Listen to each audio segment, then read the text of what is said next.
មេរៀនទី2បើកសំណុំឯកសារនៃភាពមានបានភាគទី5សំណុំឯកសារនៃភាពមានបានទី7អ្នកមានសេពគប់ជាមួយមនុស្សវិជ្ជមាននិងសម្រេចជោគជ័យអ្នកក្រសេពគប់ជាមួយនឹងមនុស្សអវិជ្ជមាននិងមិនសម្រេចជោគជ័យមនុស្សដែលសម្រេចជោគជ័យនិងមើលឃើញជោគជ័យរបស់អ្នកដទៃជាឧបករណ៍សាងកម្លាំងចិត្តឲ្យខ្លួនឯង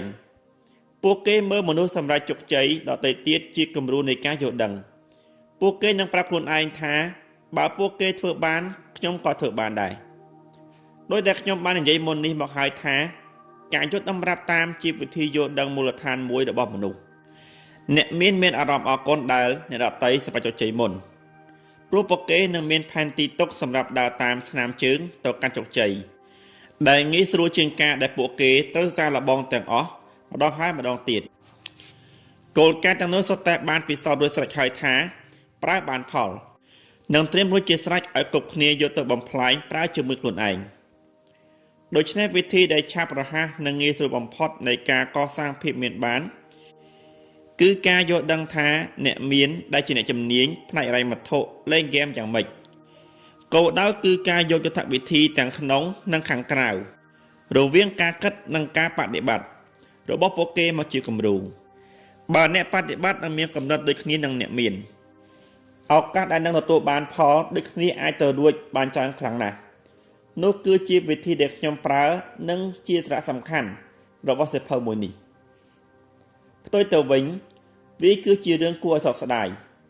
គួរឲ្យស្ដាយព្រោះថានៅពេលអ្នកក្របានឮរឿងរ៉ាវនៃភាពសំខាន់របស់អ្នកដទៃពួកគេតែងវិនិច្ឆ័យពិភាក្សារិះគន់ធ្វើត្រាប់ហើយព្យាយាមទីមនុស្សទាំងនោះឲ្យចុះមកក្នុងកម្រិតតែមួយជាមួយខ្លួនតើអ្នកស្គាល់មនុស្សប្រភេទនេះខ្លះទេតើអ្នកមានសមាជិកគ្រួសារបែបនេះខ្លះទេបើមានជួយគេផងទៅប៉ុន្តែបើជួយមិនបានទេឲ្យទៅតាមដំណើរនឹងសិនទៅពេលណាក៏ដោយដែលខ្ញុំបានស្គាល់អ្នកមានខ្ញុំនឹងរកវិធីជួបជាមួយនឹងពួកគេខ្ញុំចង់និយាយជាមួយនឹងមនុស្សទាំងនេះយល់ដឹងពីវិធីគិតរបស់ពួកគេឲ្យលេខទូរស័ព្ទតាក់ទងគ្នាទៅវិញទៅមកហើយបើយើងចូលចិត្តអ្វីស្រដៀងគ្នាយើងក៏អាចខ្លាចជាមិត្តនឹងគ្នាបានបើអ្នកគិតថាខ្ញុំខុសដែលជ្រើសរើសសេពគប់តែជាមួយអ្នកមានហើយអ្នកគិតថាខ្ញុំគួរតែជ្រើសរើសសេពគប់ជាមួយនឹងពួកដាច់យាយនោះខ្ញុំមិនអាចទៅរួចទេ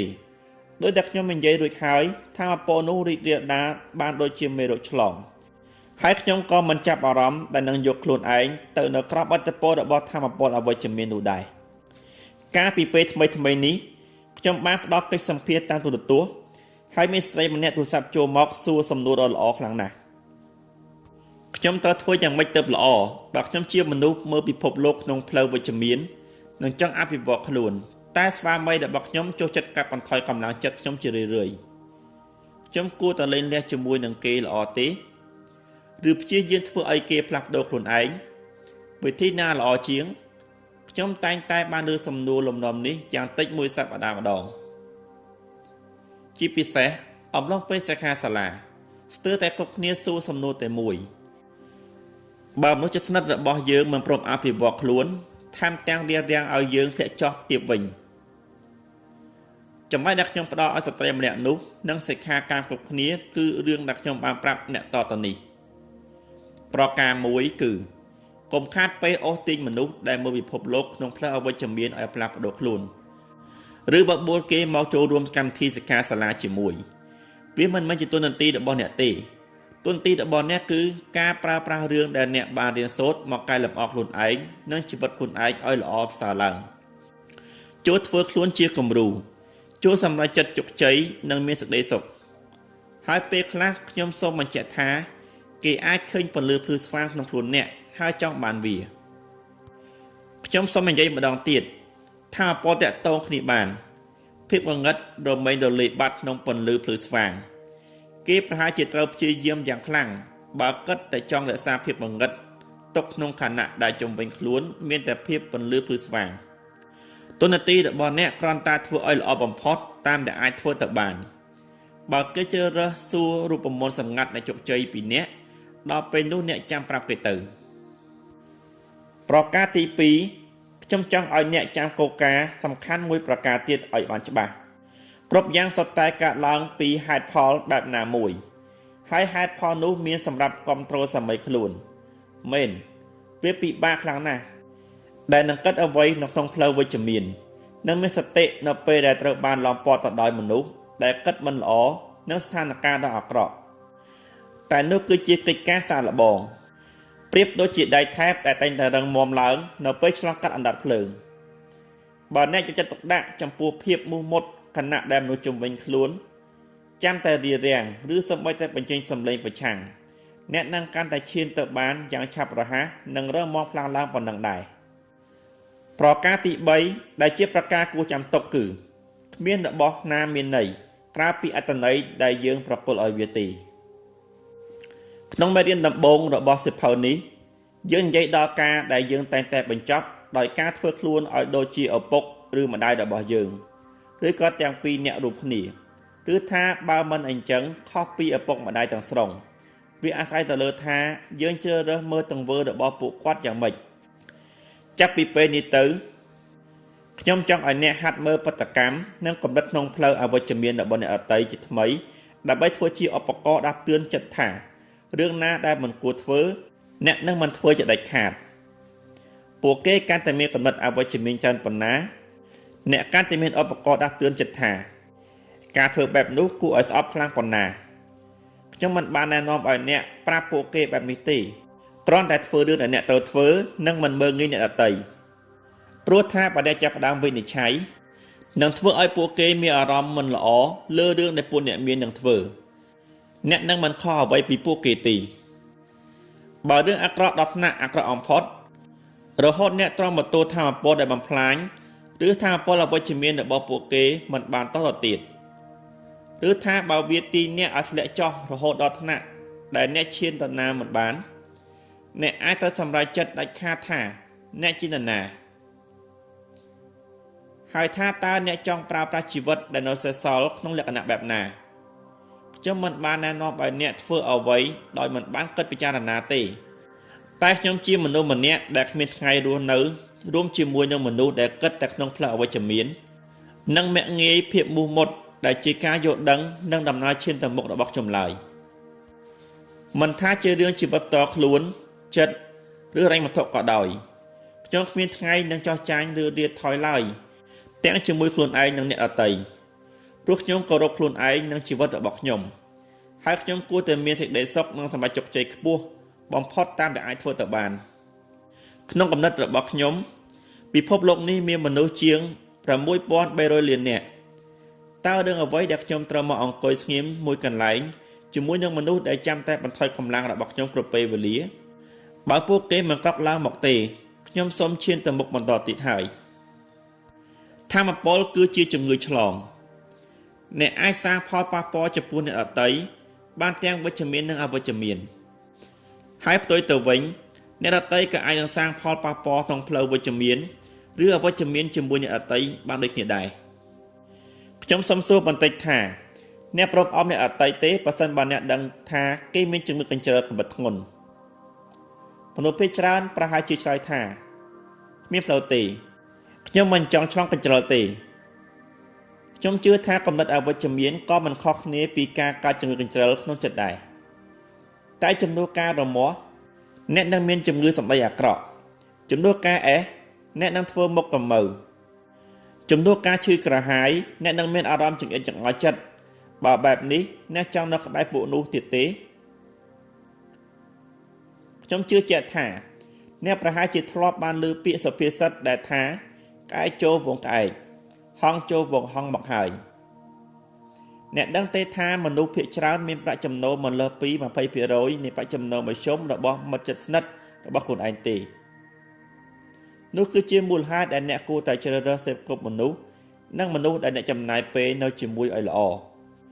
តាមបទពិសោធន៍របស់ខ្ញុំអ្នកមានទៅរួមក្រុមគ្នាក្នុងសមាគមវាយកូនគោលមិនមែនដើម្បីទៅវាយកូនគោលនោះទេតែទៅដើម្បីជួបអ្នកមាននិងមនុស្សសម្រាប់ជោគជ័យដូចគ្នាទៅវិញទេមានពាក្យប្រៀបមកដូចដែលថារឿងសំខាន់មិនមែននៅលើថាអ្នកដឹងអ្វីទេតែនៅលើថាអ្នកស្គាល់អ្នកណាទៅវិញទេ ដូច្នេះខ្ញុំសូមប្រាប់ទាំងនេះទៅចុះថាបើអ្នកចង់ហោះជាមួយនឹងវងអន្ត្រីកុំទៅហែកទឹកជាមួយនឹងវងទាខ្ញុំសេពគប់តែជាមួយនឹងពួកមើលពិភពលោកក្នុងផ្លូវវិជ្ជមាននិងសម្បត្តិជោគជ័យតែប៉ុណ្ណោះហើយអ្វីដែលសំខាន់មិនចាញ់គ្នាខ្ញុំញែកខ្លួនឯងចេញពីពួកមើលពិភពលោកក្នុងផ្លូវអវិជ្ជមានបច្ចុប្បន្នខ្ញុំនៅតែតាំងចិត្តទាញខ្លួនឯងចេញពីស្ថានភាពដែលបំពុលដោយចិត្តខ្ញុំមើលមិនឃើញហេតុផលសោះដែលថាត្រូវយកខ្លួនឯងទៅប្រឡាក់ប្រឡូកជាមួយនឹងធម៌ពលអវិជ្ជមានទាំងនោះឡើយធម៌ពលអវិជ្ជមាននៅទីនេះសំដៅដល់ការឈ្លោះតោះតេងការសឹកសៀវនិន្ទានិងការនិយាយដើមគ្នារួមទាំងការមើលកម្មវិធីទូរទស្សន៍ដែលគ្មានប្រយោជន៍ផងដែរលើកលែងតែអ្នកមើលដើម្បីបន្ធូរអារម្មណ៍តែមិនមែនមើលយកស្លាប់រស់ដើម្បីភាពសប្បាយរីករាយតែម្យ៉ាងនោះទេបើខ្ញុំមើលទូរទស្សន៍ភាគច្រើនខ្ញុំមើលប៉ុស្តិ៍កីឡាហេតុផលដំបូងព្រោះថាខ្ញុំចូលចិត្តមើលបណ្ដាអ្នកជំនាញបង្ហាញថ្វីដៃពោលគឺសំដៅដល់ការចូលរួមការប្រកួតហេតុផលទី2ខ្ញុំចូលចិត្តស្ដាប់កិច្ចសម្ភាសន៍ក្រោយការប្រកួតខ្ញុំចូលចិត្តស្ដាប់ការយល់ឃើញរបស់អ្នកឈ្នះកីឡាករដែលបានចូលរួមការប្រកួតធំមិនថាជាកីឡាករប្រភេទណាក៏ដោយខ្ញុំជឿថាពួកគេតាំងចិត្តឈ្នះរួចហើយពួកគេត្រូវយកឈ្នះមនុស្សរាប់ម៉ឺននាក់តម្រុំតែមកដល់ចំណុចនេះបានធ្វើឲ្យខ្ញុំសរសើរពីសមត្ថភាពរបស់ពួកគេម្នាក់ៗខ្លាំងណាស់ខ្ញុំចូលចិត្តស្ដាប់ទស្សនៈរបស់អ្នកឈ្នះក្នុងការប្រកួត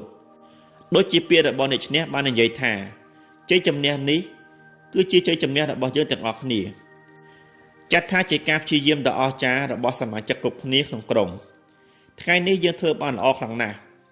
តែយើងក៏នៅតែមានចំណុចដែលត្រូវកែលម្អបន្តទៀតនេះគឺជាការបង្ហាញឲ្យអ្នកឃើញថាការព្យាយាមវឹកហាត់កន្លងមកនោះបានផលពិតមែនជាមួយគ្នានេះដែរខ្ញុំក៏ចូលចិត្តស្ដាប់ទស្សនៈរបស់អ្នកចាញ់ផងដែរដូចជាពាក្យរបស់អ្នកចាញ់និយាយថាយើងគ្រាន់តែចាញ់ហ្គេមនេះតែប៉ុណ្ណោះយើងនឹងត្រឡប់មកសាជាថ្មីយើងនឹងបំភ្លេចភាពបរាជ័យនៅក្នុងថ្ងៃនេះហើយខិតខំប្រឹងប្រែងក្នុងការប្រកួតប្រជែងបន្តទៀតយើងនឹងត្រឡប់ទៅពិភាក្សាគ្នាថានឹងកែលម្អចំណុចណាបានខ្លះហើយនឹងធ្វើគ្រប់យ៉ាងដើម្បីដណ្ដើមយកជ័យជំនះការប្រកួតកីឡាអូឡ িম্প ិកកាលពីឆ្នាំ2004 Perdita Felicen ជាកីឡាការិនីជនជាតិកាណាដាគឺជាអ្នកគ្រប់តំណែងជើងឯកពិភពលោកក្នុងកីឡារត់ប៉ុណ្ណាងផ្លោះរបរ100ម៉ែត្រជាកីឡាដែលពួកគេរំពឹងថានឹងបានទទួលមេដាយមាសលើកនោះក្នុងការប្រកួតចុងក្រោយនាងរត់បុករបងដំបូងយ៉ាងខ្លាំងហើយដួលយ៉ាងខ្លាំងរហូតមិនអាចរត់ចូលខ្សែជ័យបានឡើយនាងអស់សង្ឃឹមយ៉ាងខ្លាំងដេកយំដោយភាពច្របូកច្របល់ក្នុងចិត្តនាងវឹកហាត់ដើម្បីការប្រកួតប្រជែងលើកនេះមួយថ្ងៃ6ម៉ោងមួយអាទិត្យ7ថ្ងៃរយៈពេល4ឆ្នាំពេញព្រឹកថ្ងៃបន្ទាប់ខ្ញុំបានមើលនាងចេញមកថ្លែងការណ៍ថាវាគួរឲ្យស្ដាយដែលមិនបានថតកាសែតទុកទស្សនៈរបស់នាងគួរឲ្យសរសើរខ្លាំងណាស់នាងផ្ដល់កិច្ចសម្ភាសន៍ថាខ្ញុំមិនដឹងថាវាកើតឡើងបានដោយរបៀបណាទេតែវាបានកើតឡើងហើយខ្ញុំក៏នឹងប្រើវាជាប្រយោជន៍ខ្ញុំនឹងតាំងចិត្តវឹកហាត់ឲ្យបានខ្លាំងឡើងថែមទៀតដើម្បីការប្រកួត4ឆ្នាំខាងមុខគ្មានអ្នកណាម្នាក់ដឹងទេថាវិធីជីវិតរបស់ខ្ញុំនឹងទៅជាយ៉ាងណាប្រសិនបើម្សិលមិញខ្ញុំឈ្នះខ្ញុំអាចនឹងអស់ការព្យាយាមខ្ញុំក៏មិនដឹងដូចគ្នាដឹងត្រឹមតែថាពេលនេះខ្ញុំសេចក្លៀននឹងជ័យជំនះជាងមុនទៀតខ្ញុំនឹងត្រឡប់មករឹងមាំជាងមុនទៀតពេលខ្ញុំបានលឺនាងនិយាយបែបនោះខ្ញុំក៏និយាយចេញមកបានត្រឹមតែថាអូហូយើងអាចយល់ដឹងពីការស្ដាប់ពាក្យសម្ដីរបស់អ្នកចាញ់បានច្រើនខ្លាំងណាស់អ្នកមានចូលចិត្តសេពគប់នឹងអ្នកឈ្នះអ្នកក៏ចូលចិត្តសេពគប់នឹងអ្នកចាញ់តើហេតុអ្វីវាគឺជារឿងរបស់ការសប្បាយចិត្តអ្នកមានសប្បាយចិត្តដែលបានសេពគប់ជាមួយនឹងមនុស្សជោគជ័យដទៃពួកគេមានអារម្មណ៍ថាពេលវេលាដែលបាននៅជាមួយគ្នាមានតម្លៃអ្នកក៏នឹងមានអារម្មណ៍ថាចង្អៀតចង្អល់ពេលនៅចិត្តមនុស្សជោគជ័យខ្លាំងណាស់ពួកគេខ្លាចថាមិនជាទីទទួលស្គាល់ឬមានអារម្មណ៍ថាខ្លួនឯងនៅខុសកន្លែងដូច្នេះដើម្បីការពារខ្លួនឯងទើបពួកគេជ្រើសរើសវិនិច្ឆ័យនិងវិភាគរិះគន់មនុស្សជោគជ័យដទៃទៀតបើអ្នកចង់មានបានអ្នកត្រូវតែកែលម្អកម្រងរ៉ែងវត្ថុក្នុងពោះក្បាលរបស់អ្នកឲ្យជឿចេញពីបេះដូងថា